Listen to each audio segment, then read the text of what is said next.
Is a custom bike fit worth it? What are the key reasons why having a proper bike fit is crucial for triathletes, and how can it impact your performance and overall experience in the sport?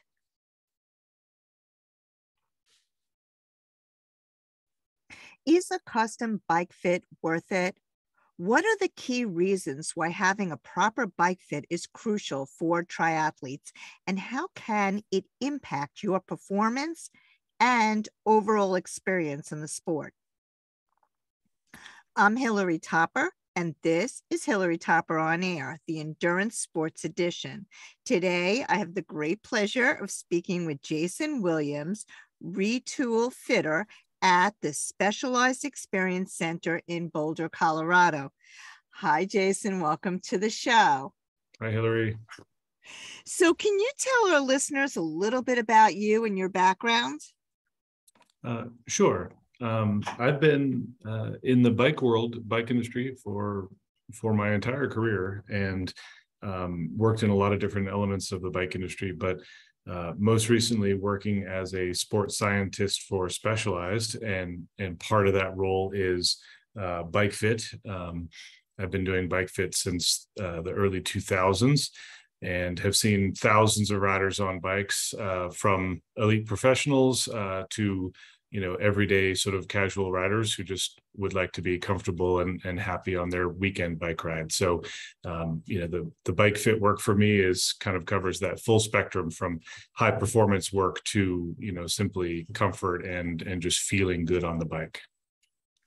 Okay, so tell us a little bit about Retool. What exactly is Retool? How is it related to Specialized? And what do you do there? Sure.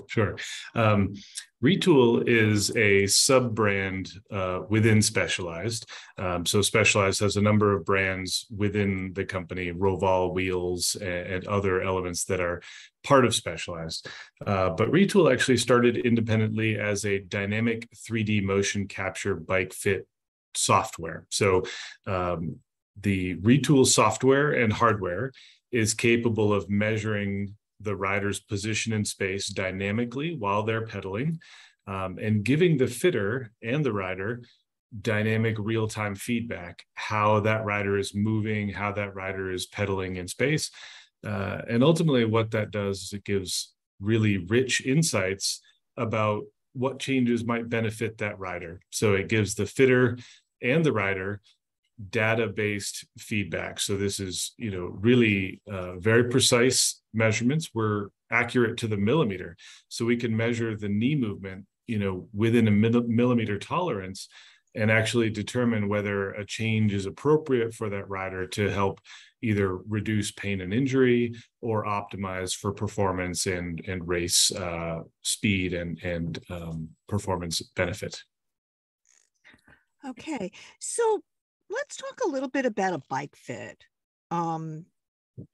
How can a proper bike fit impact your training and racing? Sure.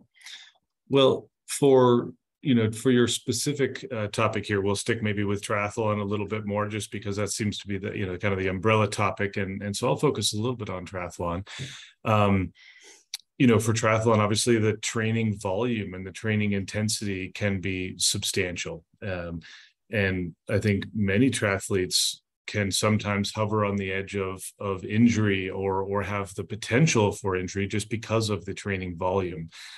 So anything that's a repetitive motion has a higher possibility to injure that joint or injure the body. And so if the bike position is set up improperly and a triathlete continues to train significant volume, significant mileage and intensity in a position that's counterproductive on the joint or on the body, there's a high probability of injury. So as a proactive step, bike fit is a great way to reduce the possibilities of injuries and also improve the probability of successful, good feelings on the bike and high performance on the bike.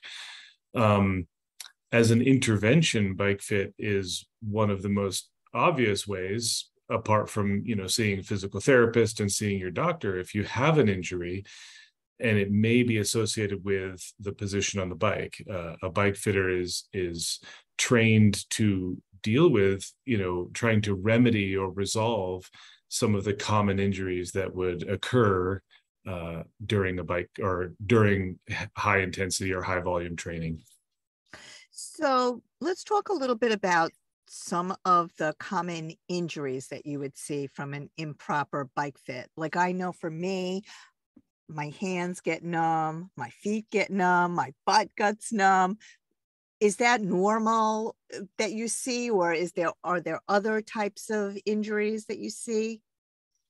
Sure. I think you hit on a really important topic here that, what is normal, right? Because I think for triathletes and for most athletes, training involves a certain level of suffering, right? We all come to expect that you train hard, it's going to hurt. And there's kind of like good hurt, training hurt. You trained hard, your muscles are sore. That's an appropriate sort of soreness or a good hurt. But a bad hurt would be, specific acute pain in the inside of the knee joint, or really chronic low back pain, or really significant, as you said, numbness. If you have numbness that is persistent, that is kind of chronic on the bicycle and even persists off the bicycle, those are problems that are best not to kind of push through, but actually to try and resolve, so that you don't do any continued long-term damage, which could A, put you out of your upcoming race, or B, put you out of riding, long-term because of significant injury. So kind of tuning into kind of good hurt versus bad hurt, and trying to acknowledge, if my knee hurts, I really should see somebody and try and resolve it with the equipment, as opposed to just pushing through the pain. So yeah, discomfort is kind of part of the training, but pain and real injury potential is something to see a fitter, to see a physical therapist, to see your doctor, and make sure that you're not doing any continued long-term damage. Yeah, no, that's good advice. I mean, I think, as an endurance athlete, what happens is we're so used to having pain that we kind of ignore it. We kind of, as you said, we go through it. And I think you're right that you need to, really make sure that you go to a bike fitter that knows. Let me ask you something, a quick question about bike fitting, getting back to that. So if there's somebody who eyeballs the bike fit as opposed to Retul that specifically, looks at the data, is there really a difference? Sure. Good question. I would say that there are some excellent fitters out there who, as you say, eyeball the position. These are people who have been doing this work for a long time, have been working with triathletes and cyclists for decades, and have a ton of experience. And those fitters can do really good work, and for sure really help riders with resolving injuries, resolving problems, and oftentimes really optimizing for performance. The distinction with Retul is that, the data is the foundation of our decision-making process, right? So when it comes down to it, if I decide to raise your seat height, it's not my opinion, I think you should have a higher seat height. It's, here's how your knee, ankle, hip numbers look relative to the thousands of other riders that we've worked with.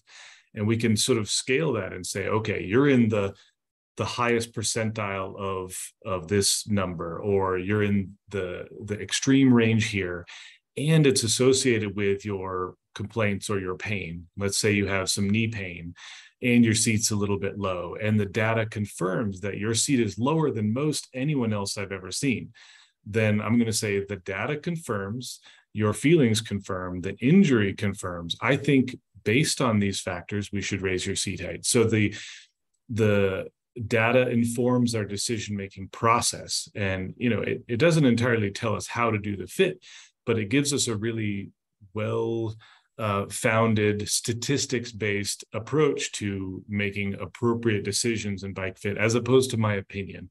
I may have an opinion, but I want the data to speak louder than my personal opinion, because I think for you, you may trust my opinion, but I think you also would like to trust that the data has some good insights that can give us some feedback beyond just my eyeball. My eye is pretty good, but our system is much more accurate than my eye's ability to perceive some of these details. Great, thank you. Before we move on, I want to say that I'm so appreciative of our sponsor and must take the time out to thank him. Please support our sponsor and tell them that you heard about them on Hilary Topper on Air. Special thanks to Boldfoot Socks, a family and veteran-owned, American-sewn, American-grown sock company.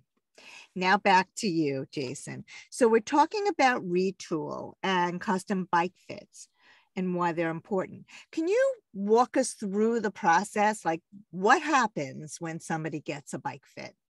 Sure, absolutely. Usually the bike fit would start with, some email or phone interaction that starts well before the actual fit session. And a lot of this is beginning the process. We're starting to establish why you're coming in. I want to know what you're coming in for. What's your priority? And that, you'll hear me probably say that multiple times, but your priority is my priority. I don't have an agenda in my fit session other than what your priority is for that session. So I want to know that in the first interaction, the email, the phone call, et cetera. I want to know if there's major injuries or problem areas that are going to be a factor.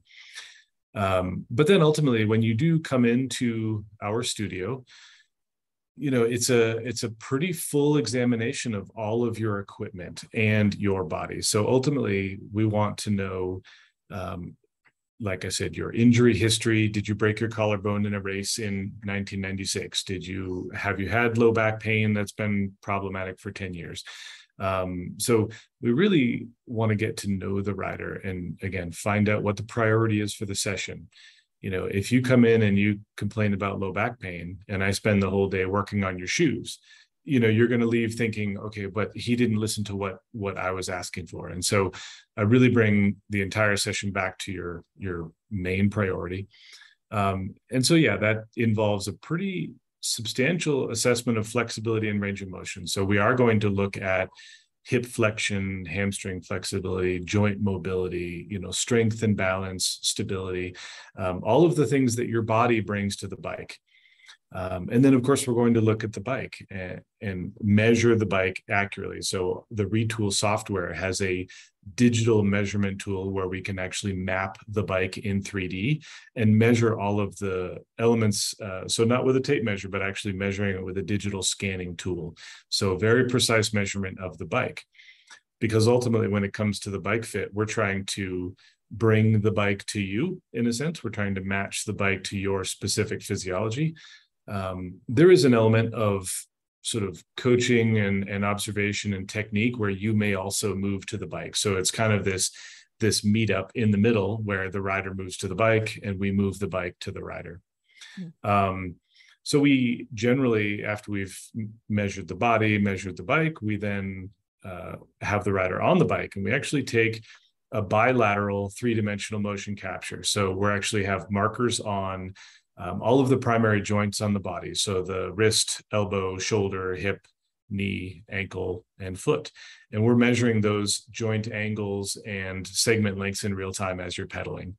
And we actually can measure during that pedaling session, the left and right side, bilateral capture while you're pedaling. So we actually know what the left and right are doing as you're pedaling in synchronous fashion. So then that's when we actually start to talk about the numbers, and we say, here's what we see on your left side and right side, and here's how that matches with your observations and complaints and your flexibility and range of motion. So again, we're putting the rider's observations together with the flexibility, range of motion observations together with the data we collect. And those three pieces together is what informs our decision to either make a change or not. And I think that's a really important thing to note, is that a good fit session could be looking at all of these things and deciding to make no changes. And I think that's a really important distinction. So just because you pay for a fit, just because you go to see somebody for a fit, it doesn't always mean that making change is the best path. So if we make a change, it has to be well reasoned. It has to have elements of your observation, my observation of flexibility and range of motion, and the data confirmation that a change is beneficial. And if we have all those three pieces in place, then you and I discuss a potential for a change. So making a change in a bike fit is not something I take lightly, and it's not something most fitters would ever take lightly. It is a substantial thing that we want to have a well-reasoned approach and make a change with a very distinct methodology.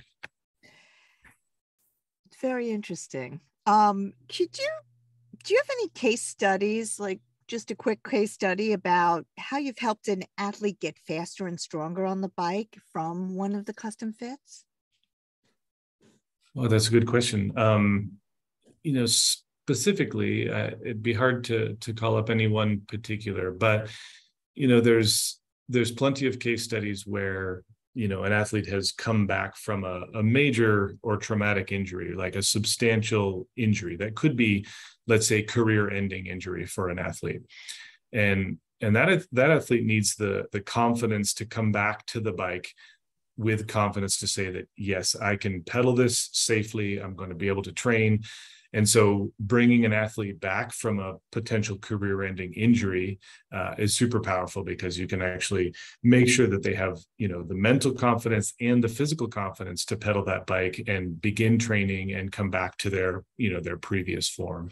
So there's plenty of cases like that, both, professional athletes, but also riders who come in to see me and they might say, I love to ride, but this seat, I've not found a seat that works, and I just need to be comfortable in my seat. If I can't get comfortable in the seat, I can't ride. And so if we can make a rider comfortable so that they can ride and train at whatever level their athleticism allows, that is a huge success. And so I think helping people back from injury is obviously one of the core elements of bike fit, and something that's always very, very moving, very strong. Oh, absolutely. It's funny because I just talked to somebody about something very similar, and that's a good idea to tell them, you know what, you should get a custom bike fit. So tell me, Jason, how can people get in touch with you and learn more about Retul? Do they have to be in Colorado to get this fit?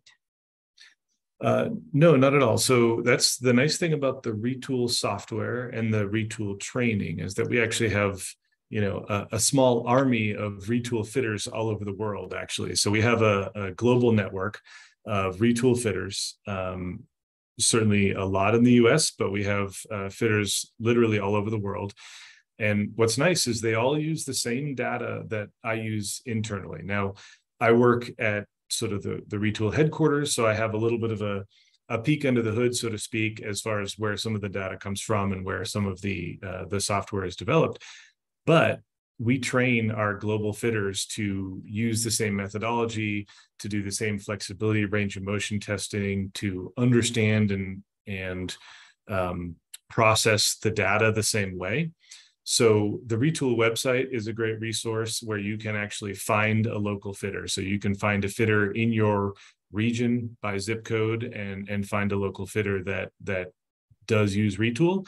But as we said, there's lots of great fitters out there.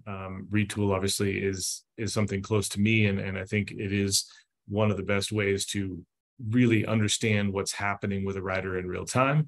But there are really great fitters in many regions all over the world.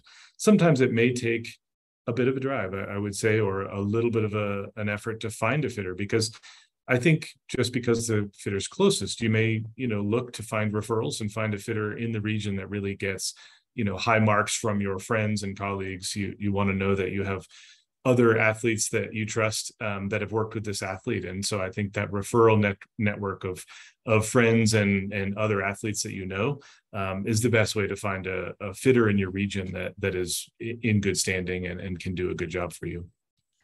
And again, the website is I believe it should just be retool.com, but I think with a quick Google search, you can find a Retool website that does have the access to the Find a Fitter locator. It should be very prominent on the Retool website. Terrific. And Retool is spelled Retul. It's not OOL. Correct. Yes. Retool. It does have an umlaut on there. It actually did start in the US, but the umlaut was a little extra for some character. It kind of gave it a little European flair, but it is Retul with the umlaut over the U. Terrific. Thank you so much, Jason, for being on the show. I really appreciate having you and your time. And I also have to thank Bold Foot Socks once again. They are a family and veteran-owned, American-sewn, American-grown sock company. For more information, visit boldfoot.com. I'd also like to thank you, our listeners. If you want more information on this show or any other show, visit our website at hilarytopper.com, or you can find us on Spotify, iTunes, Apple Podcasts, Google Play, even Amazon Alexa. Have a great week, and we'll see you next time.